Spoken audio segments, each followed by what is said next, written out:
Հարգելի հետևողներ, կզրուցենք Հայաստանի Հանրապետական Կուսակցության ուսանողական կազմակերպության ղեկավար Արմեն Հարությունյանի հետ, պարոն Հարությունյան,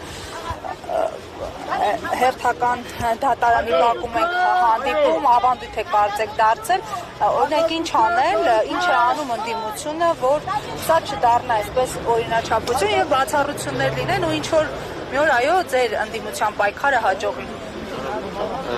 Նայեք, քանի որ մենք մեր պայքարը ստանձնել ենք այնպես, որ մենք ցանկացած տարբերակներով պայքարում ենք այս իշխանությունների դեմ, որովհետև սրանք մենակ արհավիրք են բերում մեր երկրի գլխին։ Դրանից հետևություն, որ մենք միշտ պատրաստ ենք ցանկացած պարագայում, որ լինելու են նմանատիպ ռեպրեսիաներ, ու մենք այսօր գտնվում ենք դատարանում, քանի որ Դավիթ Համբարձումյանը նույնպես այդ ռեպրեսիաներից մեկի զոհն էր, բոլորը շատ լավ կհիշենք, որ նա եղել է իմպիչմենտի թեկնածուն,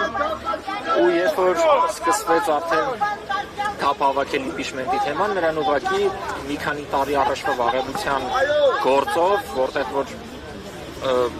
ինքը ուղղակի փուչ գործ էր, ուղղակի տարան կալանքի եւ հիմա նա գտնվում է կալանքի մեջ։ Այս ամենին զուգահեռ նաև մենք տեսնում ենք, որ ռեպրեսիաները շարունակվում են մնացած ընդդիմադիրների նկատմամբ։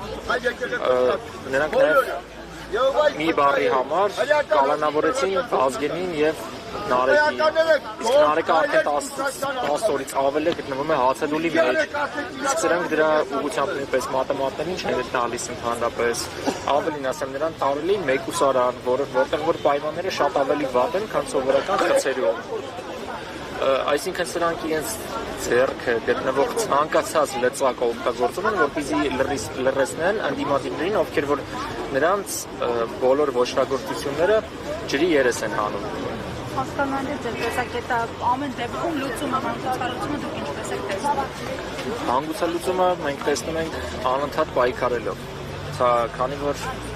մենք չենք կարող հուսահատվել եւ ինչ-որ մի պահի կանգ առնել ու ձեռքներս տալս նստել։